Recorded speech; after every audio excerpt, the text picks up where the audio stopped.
നമസ്കാരം. Raf talks ഫുട്ബോളിലേക്ക് ഏവർക്കും സ്വാഗതം. യൂറോ കപ്പിന് മുന്നോടിയായുള്ള പോർച്ചുഗലിന്റെ സൗഹൃദ മത്സരങ്ങൾ ഇപ്പോൾ അവസാനിച്ചിട്ടുണ്ട്. ഫിൻലാൻഡ്, അയർലൻഡ് എന്നിവരെ പരാജയപ്പെടുത്താൻ പോർച്ചുഗലിന് കഴിഞ്ഞിരുന്നു. പക്ഷേ ക്രൊയേഷ്യയോട് അവർ പരാജയപ്പെടുകയും ചെയ്തിട്ടുണ്ട്. ഇന്നലെ നടന്ന മത്സരത്തിൽ അയർലൻഡിനെ എതിരില്ലാത്ത 3 ഗോളുകൾക്കാണ് പോർച്ചുഗൽ പരാജയപ്പെടുത്തിയിട്ടുള്ളത്. തിളങ്ങിയത് മറ്റാരുമല്ല, ക്രിസ്ത്യാനോ റൊണാൾഡോ തന്നെയാണ്. 2 മികച്ച ഗോളുകൾ അദ്ദേഹം മത്സരത്തിൽ നേടുകയും ചെയ്തു. ഈ മത്സരം പൂർത്തിയാക്കിയതിനു ശേഷമാണ് പോർച്ചുഗൽ ജർമ്മനിയിലേക്ക് മടങ്ങിയിട്ടുള്ളത്.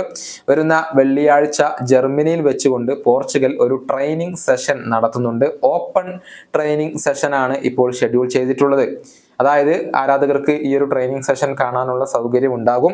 6000-ഓളം ടിക്കറ്റുകൾ അതിന് ലഭ്യമാണ്. എന്നാൽ വലിയ തുക നൽകിയാൽ മാത്രമാണ് ഈ ടിക്കറ്റുകൾ ലഭിക്കുക. അതിന്റെ വില ജർമ്മനിയിലെ വെബ്സൈറ്റുകളിൽ പ്രത്യക്ഷപ്പെട്ടിട്ടുണ്ട്.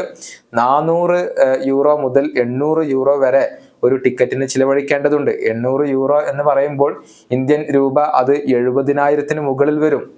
അത് ഒരു വലിയ തുക തന്നെയാണ് ഈ ഒരു ട്രെയിനിങ് കാണാൻ വേണ്ടി ചിലവഴിക്കേണ്ടത് എന്ന കാര്യത്തിൽ സംശയങ്ങൾ ഒന്നുമില്ല.